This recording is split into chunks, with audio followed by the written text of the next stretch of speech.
প্রিয় দর্শক সবাইকে স্বাগত জানাচ্ছি এনটিভি নিয়মিত স্বাস্থ্য বিষয়ক আয়োজন স্বাস্থ্য প্রতিদিন অনুষ্ঠানে। আপনাদের সাথে আছি আমি ডাক্তার সামিউল আওয়াল স্বাক্ষর। প্রতিদিনের মতো আজও আমরা একটি গুরুত্বপূর্ণ বিষয় নিয়ে কথা বলবো। আজ আমাদের আলোচনার বিষয় স্পেশাল চাইল্ডদের মলত্যাগের সমস্যা। এই গুরুত্বপূর্ণ বিষয়টি নিয়ে আলোচনা করবার জন্য আজ আমাদের সাথে স্টুডিওতে রয়েছেন একজন বিশেষজ্ঞ চিকিৎসক। চলুন দর্শক, অনুষ্ঠানের শুরুতেই পরিচিত হয়ে আসি আমাদের আজকের অতিথির সাথে। ডাক্তার আহমেদুজ্জামান 1958 সালের নভেম্বর মাসে কুষ্টিয়া জেলায় জন্মগ্রহণ করেন। তিনি 1983 সালে ময়মনসিংহ মেডিকেল কলেজ থেকে MBBS ডিগ্রি অর্জন করেন। এরপর তিনি চিকিৎসা বিজ্ঞানে উচ্চতর MS PhD ডিগ্রি লাভ করেন। তিনি শহীদ মনসুর আলী মেডিকেল কলেজ ও হসপিটালে সার্জারি বিভাগের বিভাগীয় প্রধান ও অধ্যাপক হিসেবে কর্মরত ছিলেন। আপনাকে স্বাগত জানাচ্ছি আমাদের আজকের এই আয়োজনে। আপনাকেও ধন্যবাদ জানাচ্ছি, এনটিভির কর্তৃপক্ষকে ধন্যবাদ জানাচ্ছি। স্যার, যারা স্পেশাল চাইল্ড রয়েছেন তাদের ক্ষেত্রে মল থেকে অনেক ধরনের সমস্যা হয়ে থাকে। একেবারে আসলে অনুষ্ঠানের শুরুতে আপনার কাছে যে বিষয়টি জানতে যাব সেটি হচ্ছে কি কি ধরনের সমস্যা মল থেকে হয়ে থাকে তাদের। স্বাভাবিক শিশুর পাশাপাশি বিশেষ ধরনের শিশু বা আমরা যাদেরকে স্পেশাল চাইল্ড বলে থাকি তারাও আমাদের মাঝেই আছেন এবং আমাদের এই পরিবারের মধ্যেই তারা বেড়ে উঠছেন। এদের অবশ্যই মলত্যাগের প্রয়োজন পড়ে এবং মলত্যাগের কিছু সমস্যা হয়েই থাকে। স্বাভাবিক শিশুদেরও হয়ে থাকে, কিন্তু এদের ক্ষেত্রে এই সমস্যাগুলো একটু বেশি, যেহেতু বাবা মাকে বা যিনি নার্সিং করেন তাকে সঠিকভাবে কোঅপারেট করতে চান না। ফলশ্রুতিতে দেখা যায় যে তাদের যে অনেক রোগী রয়ে যায় মলত্যাগের ক্ষেত্রে, তাদের সমস্যাগুলো রয়ে যায়, যে সমস্যাগুলো আমরা হয়তো অনেক দেরিতে বুঝতে পারি বা অনেক পরে যে আমরা চিকিৎসকের শরণাপন্ন হয়ে থাকি। মূলত আমরা দেখে থাকি যে বাচ্চাদের, বিশেষ বাচ্চাদের বা স্পেশাল চাইল্ডদের কোষ্ঠকাঠিন্যটাই সবচেয়ে বেশি প্রকট দেখা যায়। এই কোষ্ঠকাঠিন্যের পিছনে কিন্তু কারণ একাধিক। প্রথম কারণ হচ্ছে যে তাদের খাদ্যাভ্যাস বা তাদের যেভাবে খাদ্য দিয়ে থাকি সেই খাবারটা হয়তো যথাযথভাবে তার পরিপাক হয়ে তার মলটা যে তৈরি হবে বা স্বাভাবিক হবে, সেক্ষেত্রে আমরা হয়তো অতটা সচেতন থাকি না।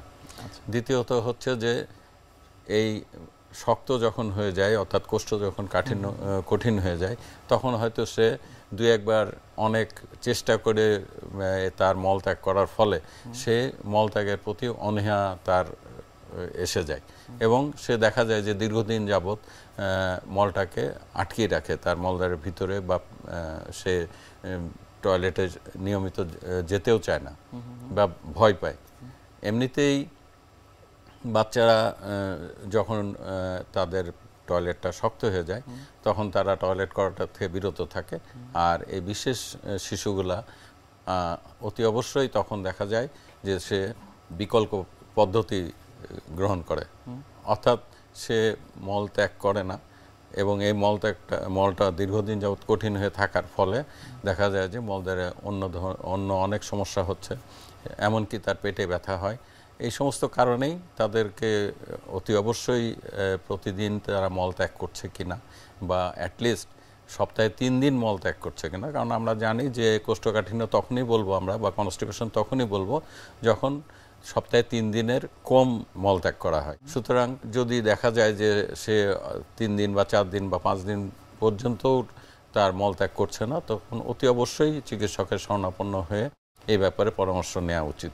এক্ষেত্রে আমি একটু বলে রাখি, সেটা হচ্ছে যে আমরা বেশিরভাগ ক্ষেত্রে শিশু বিবেচনায় এই সমস্ত শিশুদেরকে হয়তো কোনো শিশুরোগ বিশেষজ্ঞের কাছেই নিয়ে যেতে থাকে, কিন্তু শিশুরোগ বিশেষজ্ঞরা হয়তো সবাই যে এই ব্যাপারে অনেক বেশি ওয়াকেবল তা হয়তো না।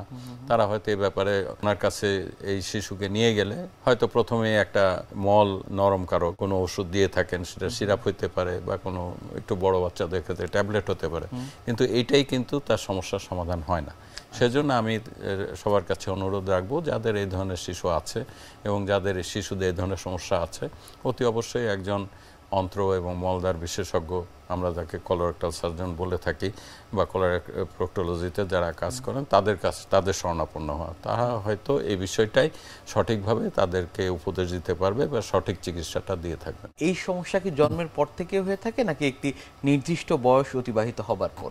এটা জন্মের পরপরই হয়তো হয়, কিন্তু আমরা ওইভাবে অতটা নোটিস করি না বা আমরা অতটা বুঝে উঠতে পারি না। প্রথমত হচ্ছে যে এই বাচ্চাটা যে বিশেষ শিশু সেটাও বুঝতেও একটু সময় লাগে, এবং যখন এটা বোঝা যায় তখন হয়তো আমরা একটু তাদের প্রতি বেশি যত্নশীল হই, কিন্তু সমস্যা হয়তো তার আগেই সৃষ্টি হয়ে যেতে পারে। যেমন শুধুমাত্র যে এই স্পেশাল চাইল্ড তাই নয়, অনেক শিশু যাদের এ ধরনের সমস্যা নাই, তথাপিও দেখা যায় যে ওই শিশু হয়তো মনে করছে যে যখন ডায়াপার পরা থাকবে তখনই শুধুমাত্র মলত্যাগ করতে হবে, অর্থাৎ মলটা যে বাইরে চলে যাবে বা বাইরে পড়বে এটা হয়তো তার প্রাথমিকভাবে তার মাথায় একটা চিন্তা আসে যে না, এটা যখন ডায়াপার পড়বে তখনই সে এই টয়লেটটা করবে। তো সুতরাং অনেক সময় দেখা যায় যে কোনো কোনো শিশুকে হয়তো নিয়মিত ডায়াপার পরানো হচ্ছে না, মাঝে মাঝে পরানো হচ্ছে, এবং দেখা যাচ্ছে যে বাবা মারা যখন ডায়াপারটা পরাচ্ছে তখনই কিন্তু সে টয়লেট করছে। তাতে বুঝে নিতে হবে যে তার ব্রেনে এটা আছে যে সে ডায়াপার যখন পরা থাকবে তখন টয়লেটটা করবে, অন্য সময় করবে না। এই ধরনের সমস্যা বিশেষ শিশুদের ক্ষেত্রে বেশি দেখা যায়। দ্বিতীয়ত দেখা যায় যে তাদের যদি আমরা টয়লেটে নিয়ে যে বসানোর অভ্যাসটা না করি বা ওইখানেই যে টয়লেটটা করতে হবে, মলত্যাগ করতে হবে, এটা তাদেরকে বোঝানো বা এই অভ্যাসটা যদি না গড়ে তুলি তাহলে পরে সে দেখা যাবে যে কয়েকদিন ধরেই সে টয়লেট করছে না। আবার অনেক বাচ্চাদেরই টয়লেট ভীতি আছে। টয়লেট ভীতি বলতে দুইটা জিনিস বোঝায়, এক হচ্ছে টয়লেটে বসে টয়লেট করার ক্ষেত্রে যে চাপ দেওয়াটা, এটা একটা বিষয়। আর একটা হচ্ছে যে যেহেতু বেশিরভাগ ক্ষেত্রেই প্রতিটা বাসায় বা বেশিরভাগ বাসারই টয়লেটটা একটা ছোট রুম মতো হয়, এবং ওইটা হয়তো অনেক সময় আলো ঠিক মতো থাকে না, যে কারণে এই অন্ধকার ভীতি বা একটা ছোট রুমের কারণে যে ভীতিটা, এটাও বাচ্চাদের মধ্যে দেখা দেয়। সুতরাং সে ওই কারণেও টয়লেটে ওয়াশরুমে যে টয়লেট করবে সেটাও সে করতে চায় না। এই জিনিসগুলো বাবা মাকে বুঝতে হবে এবং ছোটবেলা থেকে লক্ষ্য রাখতে হবে। তার পরিপ্রেক্ষিতেই আমরা হয়তো তাদেরকে চিকিৎসাটা সেইভাবেই দেওয়ার সুযোগ পাবো। কোষ্ঠকাঠিন্য এই সমস্যাটি যাদের আসলে হচ্ছে তারা তো আসলে সবসময় বাবা মাদের বলছে না, কিংবা যাদের মধ্যে এই সমস্যাটি হচ্ছে তাদের ক্ষেত্রে লক্ষণ উপসর্গ কি কি থাকছে? প্রথমত প্রতিদিন বাচ্চাটা টয়লেট করছে কিনা এটা বাবা মার বা যিনি পরিচর্যাকারী তাকে লক্ষ্য করতে হবে। দ্বিতীয়ত হচ্ছে যে টয়লেটটা যখন হচ্ছে সেটা কি ধরনের হচ্ছে সেটাও লক্ষ্য করতে হবে, অর্থাৎ এটা শক্ত হতে পারে, এটা তরল হতে পারে, এটা অনেক সময় আমরা বলে থাকি যে গুটি গুটি হতে পারে। কোন ধরনের হচ্ছে এটা তাকে অতি অবশ্যই জানতে হবে, এবং প্রয়োজনীয় ক্ষেত্রে চিকিৎসককে শরণাপন্ন হলে বলতে হবে যে তার কি ধরনের মল হয়, এটা কি শক্ত হয় নাকি অনেক মোটা হয়ে আসে, নাকি এটা গুটি গুটি হয় অথবা তরল হয়। অনেক সময় তরল হয়েও কিন্তু সমস্যাটা থাকে। এটা বিষয়টা এরকম যে দীর্ঘদিন যাবৎ এই মলটা শক্ত হতে হতে অনেক সময় আমরা পেয়ে থাকি যে তার মলদ্বারের ভিতরে একটা ছোট অথবা বড় বলের মতো গোল আকৃতির শক্ত টয়লেট মল আটকিয়ে থাকে, এবং যখন এই ধরনের থাকে তখন দেখা যায় যে উপরের কিছু টয়লেট বা উপরের কিছু মল পাতলা হয়ে ওর পাশ দিয়ে আসতে থাকে। এতে বাবা মা মনে করেন যে হ্যাঁ ওর টয়লেট হচ্ছে, কিন্তু এটা বারে বারে হচ্ছে এবং পাতলা হচ্ছে পানির মতো। এটা কিন্তু আসলে স্বাভাবিক মলত্যাগ না। একটা বল মতো বা একটা শক্ত জিনিস, শক্ত মল আটকে গেছে, তার পরিপ্রেক্ষিতে পাশ দিয়ে যেটুকু আসছে সেইটা নিঃসৃত রস বা টয়লেট। এটার ক্ষেত্রেও বাবা মাকে এই জিনিসটা তার নজরে আনতে হবে এবং সেই ব্যাপারেও চিকিৎসককে বলতে হবে। আর একটা ইন জেনারেল যাদের এই ধরনের কোষ্ঠকাঠিন্য থাকে সেই সমস্ত বাচ্চারা প্রায় সময় পেটে ব্যথা বা পেটে ক্র্যাম্প যেটা আমরা বলি এই ধরনের কথা বলে থাকে বা এই ধরনের আচরণ করে থাকে, এটাও একটা লক্ষণীয় বিষয়। এ পর্যায়ে আসলে আপনার কাছ থেকে জানবো সেটা হচ্ছে স্পেশাল চাইল্ডদের ক্ষেত্রে আপনি বলছিলেন মলদ্বারের সমস্যার কথা, সেক্ষেত্রে আসলে চিকিৎসা পদ্ধতি কি কি রয়েছে? আমরা প্রথমে এই বাচ্চাটাকে যিনি পরিচর্যা করেন, অর্থাৎ বাবা মা করতে পারেন অথবা বিশেষ কেয়ার নেওয়ার জন্য ব্যক্তি এখানে থাকতে পারেন, নার্সিং করতে পারেন। সুতরাং তার কেই আমরা বেশি করে বুঝাবো বা তার কাছ থেকে আমরা ইনফরমেশনগুলো নিয়ে থাকি। অর্থাৎ বাচ্চার খাবারের পদ্ধতিটা কি, বাচ্চা খেলাধুলা কীরকম করে বা চলাফেরা কতটুকু করে, এগুলো আমাদেরকে জানতে হবে। কারণ এটা তো খুব স্বাভাবিক কথা যে যেরকম খাওয়ার অভ্যাস থাকবে তেমনই টয়লেটটা হবে। তো আমরা খাবারের ক্ষেত্রে অনেক সময় বলে থাকি যে আঁশযুক্ত খাবার খেতে হবে, কিন্তু আঁশযুক্ত খাবার শুধু খেলেই হবে না, পাশাপাশি প্রচুর পরিমাণে তরল বা পানি খেতে হবে। এই জিনিসটা হয়তো অনেকে বলে দেন না, বলেন যে আপনি আঁশযুক্ত খাবার খাবেন, বাচ্চাকে আঁশযুক্ত খাবার খাওয়াবেন, কিন্তু আঁশযুক্ত খাবারের পাশাপাশি তাকে পানিটা বা তরলটাও সেই পরিমাণে খাওয়াতে হবে যাতে তার মলটা যথাযথভাবে তৈরি হয় এবং যথাযথভাবে পাস করতে পারে। শুধুমাত্র যে তাকে খাওয়ানোর কারণে বা খাইয়ে দিলেই তার মল ত্যাগ করবে তা না, অনেকগুলো বিষয় আছে মল ত্যাগের ক্ষেত্রে। প্রথম হচ্ছে যে মুভমেন্ট থাকতে হবে, বাচ্চাটা নড়াচড়া করতে হবে। যদি বাচ্চা সঠিকভাবে নড়াচড়া না করতে পারে তাহলে পরে তাকে নড়াচড়া করতে সহায়তা করতে হবে, তাকে কিছু এক্সারসাইজ করতে হবে। অনেক সময় চাইলে এই সমস্ত বাচ্চাদেরকে ফিজিওথেরাপিস্টের সহায়তা নিয়ে তার এক্সারসাইজ করানো যেতে পারে। ইদানিংকালে ফিজিওথেরাপি বিষয়টা অনেক বেশি উন্নত হয়েছে বলে আমার মনে হয়।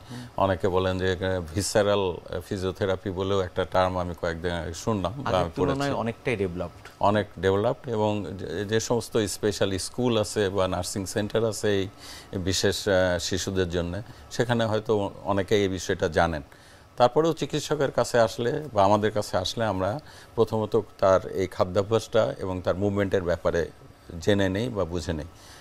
যেহেতু আগে বলেছি যে খাদ্যাভ্যাসের ক্ষেত্রে আঁশযুক্ত খাবার পাশাপাশি তরল এবং পানিটা খেতে হবে।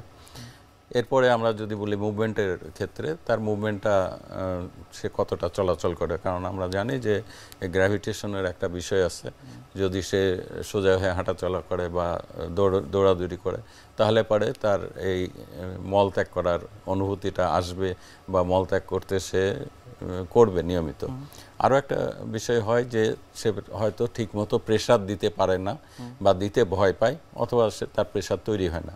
সেক্ষেত্রে আমরা এই সমস্ত শিশুদের হাতে ছোট বাঁশি দিতে পারি, অথবা অনেক সময় আমরা ওই যে সাবানের ফেনা তৈরি করে সেটার মধ্যে বাবল তৈরি করি, এই ধরনের খেলাগুলোতে তাদের উৎসাহিত করতে পারি।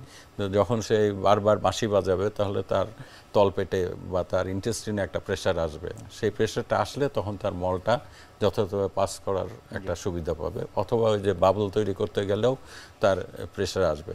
এগুলো খেলাধুলার মাধ্যমে বাচ্চাদেরকে উৎসাহিত করা যেতে পারে। চলাচলের ক্ষেত্রে আমরা কিছুটা নিজেরা হয়তো সময় নিয়ে তাদেরকে হাঁটাচলা করালাম, অথবা যেটা বললাম যদি নিজেরা সময় না পাই ফিজিওথেরাপিস্টদের সহায়তা নিতে পারি। এইভাবে তার খাদ্যাভ্যাস এবং চলাচল ঠিকঠাক থাকলেই দেখা যায় যে অনেকটাই সে রিলিফড হয়ে যায় বা তার সমস্যাগুলো দূর হয়। এই জাতীয় মলদ্বারের সমস্যার ক্ষেত্রে আসলে প্রতিকার কি কি রয়েছে সেই বিষয়গুলো জানবো, তবে তার আগে আমাদের এই অনুষ্ঠানে একটি নিয়মিত সেগমেন্ট হচ্ছে বিভিন্ন খাদ্যের পুষ্টি গুণাগুণ সম্পর্কে আমাদের দর্শকদের জানিয়ে দেয়া। প্রিয় দর্শক, দেখছেন স্বাস্থ্য প্রতিদিন। কথা হচ্ছিল খুব গুরুত্বপূর্ণ একটি বিষয়, স্পেশাল চাইল্ডদের মলদ্বারের সমস্যা নিয়ে। অনুষ্ঠানের পর্যায়ে দেখে নেব বিভিন্ন খাদ্যের পুষ্টি গুণাগুণ সম্পর্কে আমাদের পুষ্টিবিদের কাছ থেকে। আইবিএস বা ইরিটেবল বাউল সিনড্রোম হচ্ছে একটি কমন গাট ডিসঅর্ডার। যাদের আইবিএস বা ইরিটেবল বাউল সিনড্রোম রয়েছে তারা প্রায়ই abdominal pain, constipation, diarrhoea, bloating বা গ্যাস্ট্রিকের সমস্যায় ভুগে থাকেন। যাদের আইবিএসের সমস্যা রয়েছে তারা প্রায়ই নানা রকম কষ্টের সম্মুখীন হন। তাই যাদের আইবিএস রয়েছে তারা প্রথমেই ডক্টরের পরামর্শ অনুযায়ী মেডিকেশন নেবেন। তবে আইবিএসের ক্ষেত্রে একটি কথা উল্লেখযোগ্য, আইবিএসের ডায়েট হচ্ছে বড় ট্রিটমেন্ট, মেডিকেশনের চাইতে বড় ট্রিটমেন্ট হচ্ছে ডায়েট। তাই যাদের আইবিএস রয়েছে তারা একটি সঠিক ডায়েট প্ল্যান এবং পুষ্টিকর খাবার, সেই সাথে কিছু গাইডলাইন যদি মেনে চলেন তাহলে খুব সহজেই সুস্থ থাকতে পারবেন। যাদের আইবিএস রয়েছে তাদের খাদ্য তালিকায় থাকা উচিত প্রচুর পরিমাণে ফাইবার সমৃদ্ধ খাবার, কেননা ফাইবার বাউল বা ডাইজেস্টিভ সিস্টেমের সুস্থতার জন্য খুবই প্রয়োজনীয়। যাদের আইবিএস রিলেটেড ডায়রিয়া রয়েছে তারা ইনসলিউবল ফাইবারের পরিবর্তে সলিউবল ফাইবারে বেশি উপকার পাবেন, কারণ ইনসলিউবল ফাইবার তাদের ডায়রিয়া সৃষ্টিতে বড় একটি ভূমিকা পালন করে। আইবিএস পেশেন্টের খাদ্য তালিকায় প্রতিদিন রাখতে হবে প্রোবায়োটিক্স, কেননা এই প্রোবায়োটিক্স গাটের গুড ব্যাকটেরিয়া বৃদ্ধিকে স্টিমুলেট করে। এই প্রোবায়োটিকের সবচেয়ে ভালো উৎস হচ্ছে দই। এছাড়া যাদের আইবিএস রয়েছে তাদের গ্লুটেন সমৃদ্ধ খাবারে অনেক সময় প্রবলেম হতে পারে, তাই রুটির পরিবর্তে নুডলস, পাস্তা যে কোনো খাবার খাওয়া যাবে। এছাড়া যাদের আইবিএস রয়েছে তাদের অবশ্যই সময় মতো খেতে হবে এবং প্রচুর পরিমাণে পানি খেতে হবে। ফিজিক্যালি অ্যাক্টিভ থাকতে হবে এবং ফিজিক্যালি অ্যাক্টিভ থাকার জন্য অবশ্যই এক্সারসাইজ বা অন্য যে কোনো ধরনের কাজ করতে হবে এবং সর্বোপরি তাকে একটি নিয়ম শৃঙ্খলা বজায় রাখতে হবে। যে খাবারগুলোতে তার অসুবিধা হয় সেই খাবারগুলোকে বেশি পরিমাণে না খাওয়াই ভালো। যে কোনো খাবার আইবিএস পেশেন্টরা শুরুটা করবে অল্প করে, এরপরে পরিমাণে বেশি বাড়াতে পারে। বিশেষ করে নতুন কোনো খাবার যদি তারা একেবারে বেশি পরিমাণে খায় তাহলে স্টোমাক আপসেট হতে পারে। তাই আইবিএস পেশেন্টদের সুস্থতার জন্য সবসময় একটি নিয়মিত সুষম খাবার খাবে এবং সারাদিনের খাবারটিকে ছোট ছোট মিলে ভাগ করে নিবে। খুব বেশিক্ষণ খালি পেটে থাকা যাবে না এবং খুব বেশি রাতে খাবার খাওয়া যাবে না। অবশ্যই রাতের খাবারটি 8টার মধ্যে নিয়ে নিতে হবে এবং খাওয়া এবং ঘুমের ব্যবধান কমপক্ষে 3 ঘন্টা হতে হবে এবং যে খাবারগুলোতে স্যাচুরেটেড ফ্যাটের পরিমাণ বেশি সেই খাবারগুলো পরিমিত পরিমাণে খেতে হবে। সুতরাং বলা যায় যাদের আইবিএস রয়েছে ব্যায়াম, পরিমিত ফাইবার, প্রচুর পরিমাণে পানি এবং সময় মতো খাবার, এই কয়েকটি জিনিস ফলো করলেই কিন্তু ইরিটেবল বাউল সিনড্রোমেও খুব সুস্থভাবে জীবনযাপন করা যায়। স্পেশাল চাইল্ডদের মলদ্বারের সমস্যার ক্ষেত্রে যে বিষয়গুলোর কথা আপনি বলছিলেন সেক্ষেত্রে আসলে প্রতিকারমূলক ব্যবস্থা কি কি হতে পারে? আমরা প্রথমত তাদের যাতে এই ধরনের সমস্যা তৈরি না হয় সেজন্য আমরা ব্যবস্থাগুলো নিয়ে থাকি। এর পাশাপাশি আমরা কিছু চিকিৎসাও দিয়ে থাকি। যখন দেখি যে দীর্ঘদিন যাবৎ সে মলত্যাগ না করার ফলে তার মলদ্বারের ভিতরে কোনো একটা শক্ত চাকার মতো তৈরি হয়ে আছে, তখন অতি অবশ্যই এইটাকে আমরা রিলিফ করে দিই। এইটার রিলিফটা যে সরাসরি কোনো ওষুধের মাধ্যমে হয় তা হয় না। অনেক সময় আমরা তাদেরকে একটু ঘুম পাড়িয়ে নিয়ে এই বল জাতীয় জিনিসটাকে আস্ত অথবা ভেঙে ছোট ছোট টুকরা করে আমরা বের করে দিই। এর পরবর্তীতেই দেখা যায় যে বাচ্চা বেশ তার এই দীর্ঘদিন এই ধরনের মল থাকার ফলে কিন্তু তার ক্ষুধাও কমে যায় বা পেট ফুলে যায় অল্প খেলে, সেজন্য সে খেতে চায় না। এটা বের করে দেওয়ার পরপরই দেখা যায় যে সে স্বাভাবিক জীবনে আসছে বা স্বাভাবিক মলত্যাগ করছে বা স্বাভাবিক খাবার দাবার গ্রহণ করছে। সেই জিনিসটাকে আমরা নিয়মিত করার জন্য কিছু ওষুধ প্রয়োগ করে থাকি। সেটা আমরা খাওয়ার জন্যও দিতে পারি অথবা মলদ্বারে দেওয়ার জন্যও দিতে পারি এবং আমরা সবসময় লক্ষ্য রাখি যাতে এর থেকে কোনো জটিলতা তৈরি না হয়।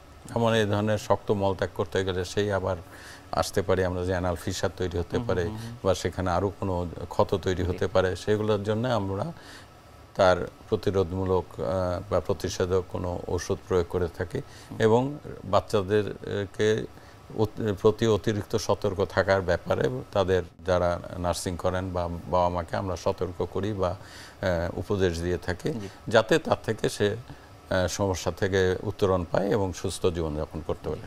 অনেক ধন্যবাদ আপনাকে আমাদের আজকের এই অনুষ্ঠানে আসবার জন্য। আপনাকেও ধন্যবাদ এবং এনটিভিকেও অসংখ্য ধন্যবাদ জানাচ্ছি এই ধরনের আয়োজন করার জন্য। বিশ্বের যে কোনো প্রান্ত থেকে যে কোনো সময় আপনাদের পছন্দের অনুষ্ঠান স্বাস্থ্য প্রতিদিন দেখতে ভিজিট করুন আমাদের পূর্ণাঙ্গ ওয়েব পোর্টাল www.ntvbd.com এ। এছাড়া এনটিভি সব জনপ্রিয় অনুষ্ঠান ও খবরের আপডেট পেতে ভিজিট করুন আমাদের ইউটিউব চ্যানেল ও ভেরিফাইড ফেসবুক পেজে। আজ এখানেই শেষ করছি, আগামীতে আবারও দেখা হবে। সে পর্যন্ত আপনারা সবাই ভালো থাকুন, সুস্থ থাকুন, এনটিভির সাথেই থাকুন। আল্লাহ হাফেজ।